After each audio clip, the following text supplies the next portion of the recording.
အားလုံးပဲမင်္ဂလာပါဗျ YK Wine Dash Academy မှာပြန်လည်ကြိုဆိုလိုက်ပါတယ်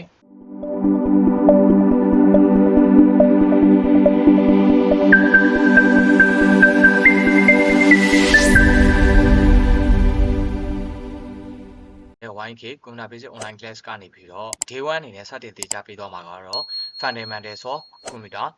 တစ်လုံးရဲ့အခြေခံတွေအကြောင်းကိုဒီနေ့သင်ပေးသွားမှာပဲဖြစ်ပါတယ်ဗျကွန်ပျူတာတစ်လုံးဖြစ်လာဖို့အတွက်ကျွန်တော်တို့အဓိကလိုအပ်တာကတော့ hardware နဲ့ software ပဲဖြစ်ပါတယ်ဗျ hardware အနေနဲ့ကတော့ကျွန်တော်တို့ motherboard အဓိကလိုအပ်ပါမယ်ဗျ motherboard ကိုမှကျွန်တော်တို့ CPU တွေလိုမယ်ပြီးရင် RAM လိုမယ်ပြီးရင်ကျွန်တော်တို့ GPU တွေလိုအပ်ပါတယ်ဗျ GPU တွေပါတဲ့ပြင်ကျွန်တော်တို့ data store တွေလိုအပ်ပါတယ်ဗျ HDD လား SSD လား NGFS လားကျွန်တော်တို့ NVMe လားဆိုတာကျွန်တော်တို့အဓိကကျွန်တော်တို့သုံးမဲ့ပေါ်မူတည်ပါတယ်ဗျပြီးရင်ကျွန်တော်တို့ဘာလိုလဲဆိုရင် mouse တွေလိုမယ်ပြီးရင် keyboard တွေလိုမယ်ပြီးရင် speaker တွေလိုအပ်ပါတယ်ဗျပြီးရင် port တွေလိုအပ်တယ်ပြီးရင် webcam တွေလိုအပ်ပါတယ်ဗျ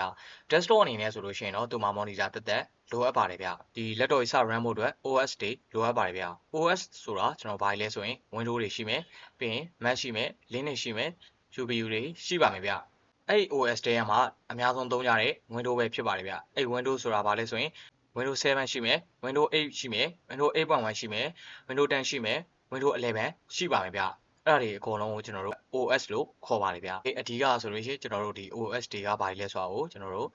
့ဒီသိသွားပြီပေါ့နော်အဲ့ဆိုလို့ရှိရင်ကျွန်တော်တို့ hardware နဲ့ software နဲ့နှစ်ခုပေါင်းတဲ့အခါမှာကျွန်တော်တို့ကွန်ပျူတာတစ်လုံးဖြစ်လာခဲ့ပြီ motherboard မှာလိုအပ်တဲ့ဒီ chipset တွေပြီးလို့ရှိရင်ကျွန်တော်တို့ IC တွေနဲ့ကျွန်တော်ဖွဲ့စည်းထားတဲ့ motherboard တစ်ခုပဲဖြစ်ပါတယ်ဗျ motherboard လည်းလုပ်ပြီး CPU လည်းလုပ်ပြီး RAM တွေလည်းစတင်အလုပ်လုပ်နေပြီပြီး GPU တွေအလုပ်လုပ်နေပြီ data store တွေလိုအပ်တယ်ဆိုတာကကျွန်တော် Windows တွေ run မယ်ပြီး application တွေ run မယ်ပြီးရင်ကျွန်တော် data တွေကိုကျွန်တော်တို့က save လုပ်ထားမယ်အဲ့ဒီအတွက်ကြောင့်ကျွန်တော်တို့က store တွေကိုလိုအပ်ခြင်းပဲဖြစ်ပါတယ်ဗျဒါကတော့ကွန်ပျူတာတစ်လုံးရဲ့အခြေခံသဘောတရားတွေရဲ့အသေးစိတ်ပဲဖြစ်ပါတယ်ဗျဒီမှာတော့ကျွန်တော်အခြေကြီးရှင်းမပြတော့ဘူးဒီအတွက်ကျွန်တော်ဗီဒီယိုတည်တံ့တစ်ပုဒ်ကျွန်တော်လုပ်ပေးပါမယ်ဗ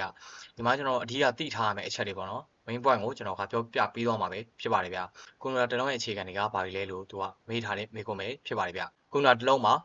ကျွန်တော်တို့ 4 function ကျွန်တော်တို့ဒီလောက်ဆောင်ချက်၄ချက်ရှိပါမယ်ဗျနံပါတ် A အနေနဲ့ကတော့ access data input သူကို input လို့ခေါင်းစဉ်ပေးမယ်သူတို့ဒီကျွန်တော်တို့ laptop တစ်လုံးကိုကျွန်တော်တို့ input လုပ်မယ် input လုပ်မယ်ဆိုတာဘာလဲဆိုတော့ဒီ mouse ထိုးမယ် keyboard တွေထိုးပြီးတော့ကျွန်တော်တို့ဒီ data ကိုသုံးမယ် data ကိုလက်ခံပေးတယ်ကျွန်တော် mouse ကိုသုံးပြီးတော့ edit မိုက်လုပ်မယ် keyboard ကိုသုံးပြီးတော့ကျွန်တော်စာရက်တွေလုပ်မယ်အဲ့ဒါကိုကျွန်တော်တို့က access data ပေါ့နော်အဲ့ချိန်မှာကျွန်တော်တို့က process data processing ဆိုတာကကျွန်တော်တို့ processing လို့ပဲကျွန်တော်ခေါင်းစဉ်ပေးမယ်ဘာလို့လဲဆိုလို့ရှိရင်ဒီကျွန်တော်တို့ဒီခုန input လုပ်လိုက်တဲ့အရာတွေ process ဆိုတာကကျွန်တော်ဗာလဲဆိုလို့ရှိရင်ကျွန်တော်တရားတွေကိုသုံးပြီးတော့ကျွန်တော်တို့ဒီ edit တွေလုပ်မယ် video တွေ edit လုပ်မယ် photoshop တွေ page maker တွေကျွန်တော်တို့ကဒါကိုသုံးမယ်အဲ့ဒါတွေသုံးပြီးသွားလို့ရှိရင်ကျွန်တော်ဗာဆက်လုပ်မလဲဆိုရင် navigation အနေနဲ့ produce ဒီ output ပေါ့နော် produce output ဆိုတာကိုကျွန်တော် output လို့ခေါင်းစဉ်ပေးမယ်ဒီ printer တွေနဲ့ထုတ်တာဖြစ်ဖြစ်ဒါမှမဟုတ်စာတွေထုတ်တာပဲဖြစ်ဖြစ်အဲ့ဒါမျိုးလုပ်မယ်အဲ့ဒါတွေအကုန်လုံးကျွန်တော်လုပ်ပြီးသွားပြီဆိုတာ ਨੇ ဒီ mouse တွေ keyboard တွေသုံးပြီးတော့ကျွန်တော်တို့ကဒီစရင်ပြုစုတယ် editing တွေလုပ်တယ်အဲ့ဒါတွေအကုန်လုံးကိုကျွန်တော်ပြန်ထုတ်တယ်ပြန်ထုတ်ပြီးသွားလို့ရှိရင်ကျွန်တော်ဘာလုပ်လဲဆိုရင်store recess store တွေကျွန်တော်ဒီ store တွေလည်းခေါင်းစဉ်ပေးထားတယ်အဲ့ဒါဘာလဲဆိုရင်ကျွန်တော်ခုနက input processing output လုပ်ထားတဲ့အရာတွေကိုကျွန်တော်တင်ထားမယ်အဲ့ဒါတွေကိုကျွန်တော်တို့ကဘယ်မှာ store တွေတင်ထားမလဲဆိုရင်ကျွန်တော်တို့လက်ရှိဒီ Windows OS ထဲမှာပဲတင်ထားမလား local မှာပဲတင်မလားဒါမှမဟုတ်ရင်ကျွန်တော် external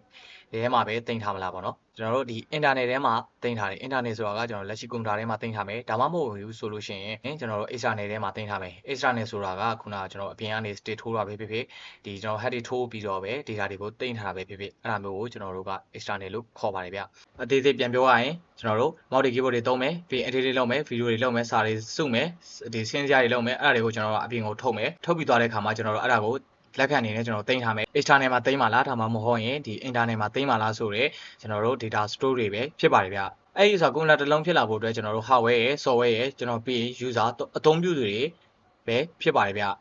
ဒါကတော့ကျွန်တော်တို့ဒီ fundamentals of computer ပေါ့နော်ကွန်ပျူတာတစ်လုံးမှာကျွန်တော် data တွေကို input လုပ်မယ်ကျွန်တော်တို့ data တွေ input လုပ်မယ်ပြီးရင်ကျွန်တော်တို့ process ကျွန်တော်တို့ကအဲ့ဒါတွေကိုတီးဖြတ်မယ် editing လုပ်မယ်ဘာတွေလုပ်မယ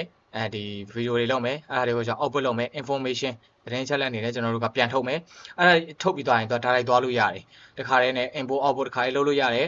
အဲ့ဥစ္စာကိုကျွန်တော်တို့ကဒီ import output တိုင်းရမလုပ်ဘဲနဲ့ကျွန်တော်တို့ကအဲ့ဒီဥစ္စာတွေကိုလက်ခံအနေနဲ့ကျွန်တော်တို့က data store တွေထဲမှာတင်ထားတာပဲဖြစ်ပါတယ်ဗျအဲ့ဒါ